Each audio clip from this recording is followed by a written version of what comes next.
High বন্ধুরা, শুভ সকাল। কেমন আছো সবাই? আশা করছি সকলে অনেক বেশি ভালো আছো। আমরাও না বেশ ভালো আছি।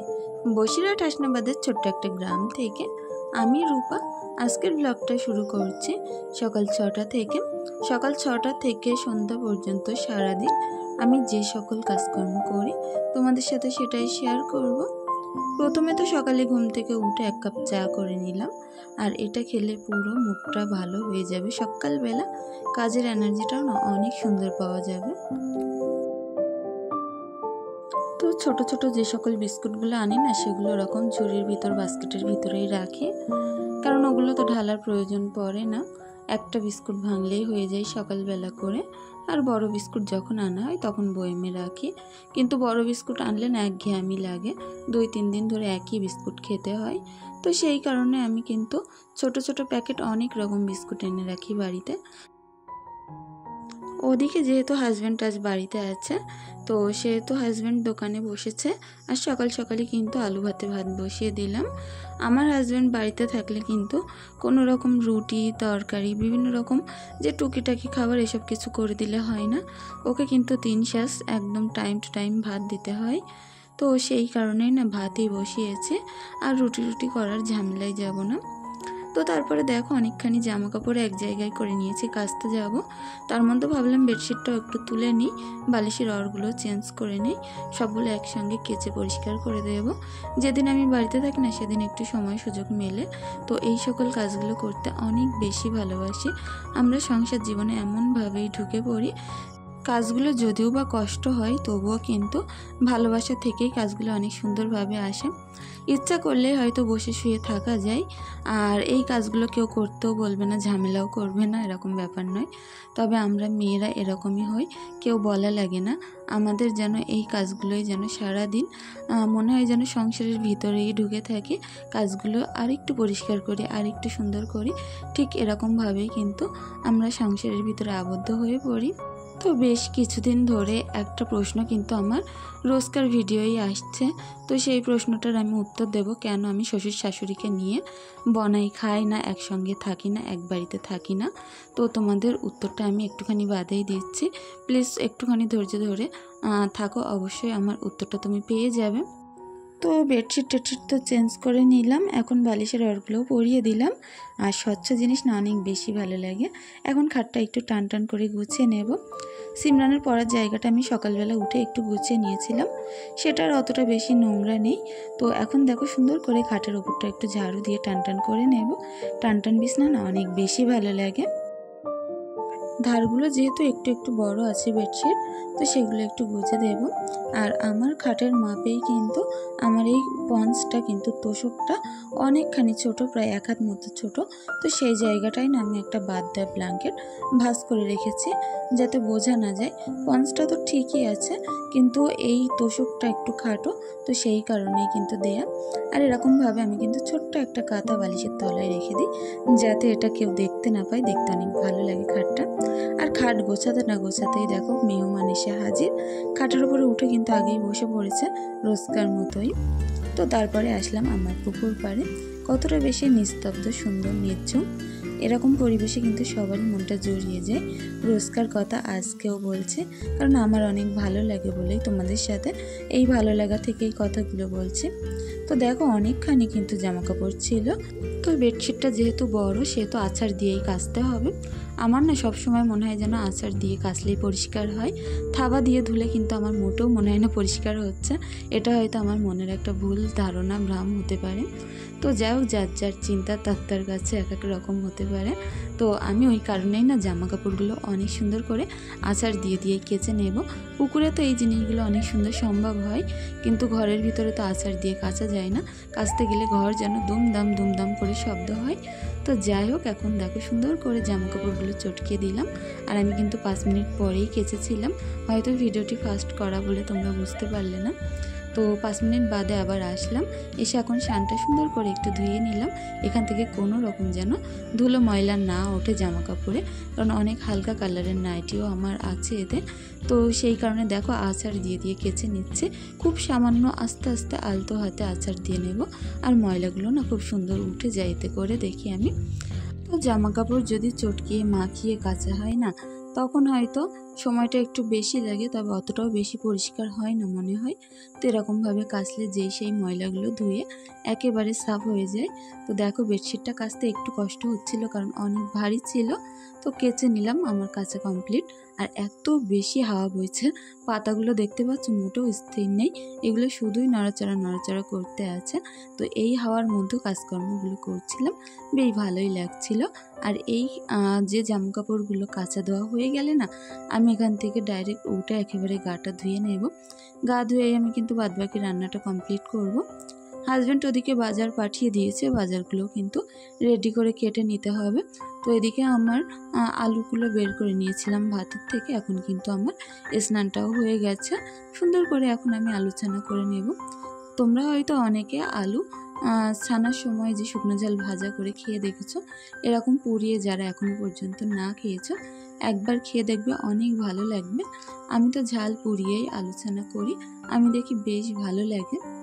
তো আলু ছানা আর ডিম হাফ বয়েল দিয়ে কিন্তু আগে হাজব্যান্ডের ভাতটা আমি দিয়ে পাঠিয়ে দেব, তারপরে আমরা খাবো।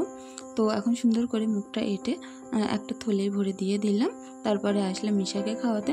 সিমরান ওদিকে নিচেই বসে খাচ্ছিল, আর ঈশাকে এদিকে একটু খাইয়ে দেব। ঘি আলু দিয়ে সুন্দর করে নুন দিয়ে মেখে নিয়েছি ভাতটা, মেখেই কিন্তু খেতে দেবো। ভেবেছিলাম একটু ডিম দেবো ওর সঙ্গে, কিন্তু ঈশার যেহেতু একটু পেটের সমস্যা হচ্ছে, সেই কারণে আজ আর ডিম টিম কিছু দিলাম না। তারপরে দেখো এদিকে সুন্দর করে সবজিগুলো কেটে নেব। একটু লতি আছে আগের দিনকার, আর আজ বেগুন আর পুঁই শাক পাঠিয়েছে, আলু পাঠিয়েছে। তো এগুলো ধাপে ধাপে কেটে আমি রান্নাগুলো করে ফেলবো। বেগুনটা আগে সুন্দর করে কেটে নিই, তারপরে লতিটা কাটবো। লতিটা না আনলে আমি দিনের দিন কাটি না, কারণ দিনের দিন কাটলে ওর গায়ে থেকে যেন খোসাগুলো উঠতে চায় না, খুব কষ্ট হয়। আর দেখেছি 2-3 দিন হয়ে গেলে না লতির খোসাগুলো অনেক সুন্দরভাবে উঠে যায়। তো সেই কারণেই লতিগুলো আমি 2 দিন পরেই কাটবো, এতে করে লতিগুলোর খোসা খুব সুন্দর উঠে যাবে। তো এদিকে ভাতটা নামিয়ে রাখবো, কারণ ভাতটা উতলে গেছে। ভাতটা যখন নরম হয়ে যাবে তখন গ্যাসের উপর আরেকবার বসিয়ে দেব, এতে করে আমার গ্যাসটাও সাশ্রয় হবে। আমাদের গরিবের সংসারে না একটু বুঝে শুনে চলতে হয়। এভাবে যদি সামান্য বুঝে শুনে চলি তাহলে কিন্তু আমাদেরই সেটা লাভ হয়। তো সেই কারণেই একটু বুঝে শুনে একটু হিসেব করেই চলি।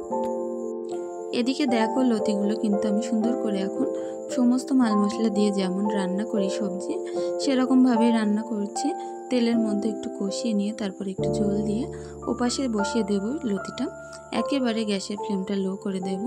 লতি যে আমার এত বেশি পছন্দের সেটা আর কি বলবো, মাংস রেখেই আমি লতি খাই। আর ওদিকে আমি বেগুন পুঁই শাক কেটেছি, আর হাজব্যান্ড যেহেতু একটা কাতলা মাছের মাথা পাঠিয়েছিল, 2টো কাতলা মাছ ছোট ছোট করে পিস করে কাটা, বোঝাই যাচ্ছিল না একটা কি দুটো। তারপরে দেখলাম যে 4টে চোখ হয়েছে, তো ভাবলাম 2টো মাথাই হবে।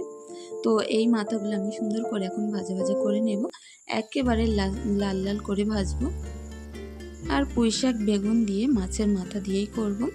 হাজব্যান্ড তো মাছ তো খায় না, কাতলা মাছের মাথাটা তবুও সামান্য একটু অর্ধেক হয়তো খেলেও খেতে পারে, তো সেই কারণেই কাতলা মাছের মাথা দিয়েই সবজি করব। রোজ রোজ বলো মাংস খেতে মোটেও ভালো লাগে না, মাঝে মধ্যে 1-8 দিন একটু এরকম মাছ হলেও কিন্তু ভালো লাগে। তো এখন আমি আমার কিছু সুন্দর সুন্দর কিউট বন্ধুদের নামগুলো নিয়ে ফেলি। নুসরাত জাহান ঝিলিক বলেছ, ভালোবাসা দিয়ে শুরু করলাম আপু, অনেক ধন্যবাদ বন্ধু তোমাকে। শুভজিৎ মণ্ডল বলেছ, ব্লগটা দারুণ হয়েছে, রিপ্লাই দিও, তো অনেক ধন্যবাদ বন্ধু তোমাকেও। শাবানা ব্লগ বলেছ, ভালো লাগলো বনু, তো তুমি অনেক ভালো থেকো বন্ধু। আমার আরেক বন্ধুও বলেছ যে তোমার মতো আপু আমারও দোকান আছে, একা হাতেই সামলাতে হয়, তো বুঝতেই পারছি আমার মতো তোমারও অনেক বেশি কষ্ট হয়, তো কষ্টের ফল কিন্তু অনেক বেশি মিঠা হয়, এটা আমি জানি। আনিস অর্জুন বলেছ, খুব ভালো, তো অনেক ধন্যবাদ বন্ধু তোমাকেও। এসকে ব্লগ বলেছ যে আপু তুমি শ্বশুর শাশুড়ির সাথে থাকো না কেন? আমার অনেক বন্ধুরাই না এই কমন প্রশ্নটা রোজই করো, তো এর আগে হয়তো আমি 2-1বার উত্তর দিয়েছি, তো তোমরা হয়তো আমার সে ভিডিও দেখোনি বলে জানো না, তো তোমাদের প্রশ্নের উত্তর না আজকেও আমি দিয়ে দেব। তো দেখো আমার বাড়িতে আমি, আমার হাজব্যান্ড, আমার 2 মেয়ে, আমরা 4 জনা থাকি। আর আমার শ্বশুরের 3-4 জায়গায় অল্প অল্প জায়গা আছে যেখানে আমরা, আমার হাজব্যান্ডরা যে 3 ভাই আছে, 3 জনা আলাদা আলাদা জায়গায় থাকে। কেউ কারোর সাথে একসাথে অ্যাডজাস্ট থাকে না। আর আমি মনে করি সম্পর্ক ভালো থেকে বেশি দূরত্ব থাকলেই আমাদের সম্পর্কটাও হয়তো ভালো আছে, আমরা একটু দূরত্ব থাকি বলে। তো দ্বিতীয় কথা, আমার শ্বশুর শাশুড়ি কেন আমার সাথে থাকে না, খায় না। তো আমার শ্বশুর শাশুড়িকে আমি নিজে কখনো চোখে দেখিনি, কারণ আমার বিয়ের প্রায় 5 থেকে 7 বছর আগে এরকমই হবে হয়তো, অনেক আগেই আমার শ্বশুর শাশুড়ি মারা গেছে। যখন আমার দেওর ছোট ছিল তখনই নাকি মারা গেছে, আমি এসে শুনেছি। তো সংসারের প্রথম থেকেই কিন্তু হালটা আমি ধরে এসেছি। যখন এসেছিলাম আমি এই সংসারে, তখন থেকেই কিন্তু রান্না বান্না কাজকর্ম নিজে হাতে গুছিয়ে করতে হতো। আর অন্যদের মতো কপাল আমার ছিল না যে একদিন শুয়ে থাকবো একদিন বসে থাকবো। শ্বশুর শাশুড়ি কোনো না কোনো দিক থেকে হয়তো সাপোর্ট করে, অন্যদের হয়তো করে, কিন্তু সেই কপাল আমার নেই যে শাশুড়ি মা রান্না করে দেবে, শ্বশুর মশাই কিছু না কিছু সংসারে সাপোর্ট করবে, সেরকম কপাল আমাদের নেই। তো আমার হাজব্যান্ড নিজে খাটে, নিজে ইনকাম করে, তার পাশাপাশি তার হাতে হাত দিয়ে আমি চেষ্টা করি সামান্য কিছু ইনকামের জন্য। তো এইভাবেই আমাদের সংসারটা কিন্তু চলে। তো আশা করছি তোমরা তোমাদের উত্তর হয়তো পেয়েছো। যারা যারা ভাবছিলে হয়তো শ্বশুর শাশুড়িকে নিয়ে খায় না কেন, আলাদা থাকে কেন, কেন আমি দেখি না তাদেরকে, তো নিশ্চয়ই উত্তরটা পেয়েছো। আর এত সুন্দর কমেন্ট করার জন্য অনেক ধন্যবাদ বন্ধু তোমাকে। আমরা মেয়েরা চাইলেই কিন্তু সংসারটাকে একটু সুখ স্বাচ্ছন্দ্যে রাখতে পারি।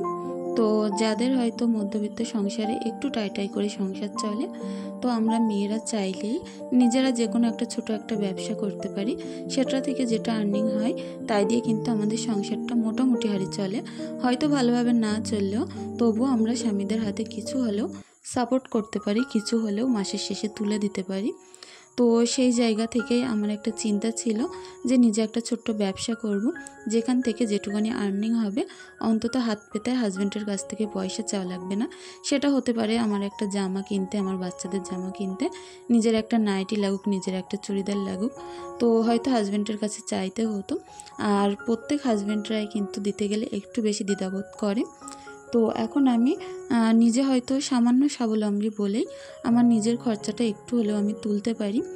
আর হাজব্যান্ড সংসারের দিকটাই দেখে, আর ঘর করা বলো, যা কিছু করা বলো, সব কিছুই বলতে পারো আমার হাজব্যান্ডের নিজের খাটনির পয়সা দিয়ে।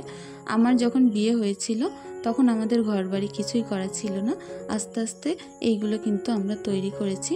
আর এখন মোটামুটি ওই কোনো রকম আমাদের সংসারটা চলে যাচ্ছে হাসি খুশিতে। তো তোমাদের সাথে গল্প করতে করতে কিন্তু সন্ধ্যার নাস্তাটাও তৈরি করে ফেললাম, আর সুন্দর করে চাউমিন করেছি। তো সকলে অনেক বেশি ভালো থেকো, সুস্থ থেকো, আমাদের জন্য একটু দোয়া ভালোবাসা রেখে যেও। ধন্যবাদ।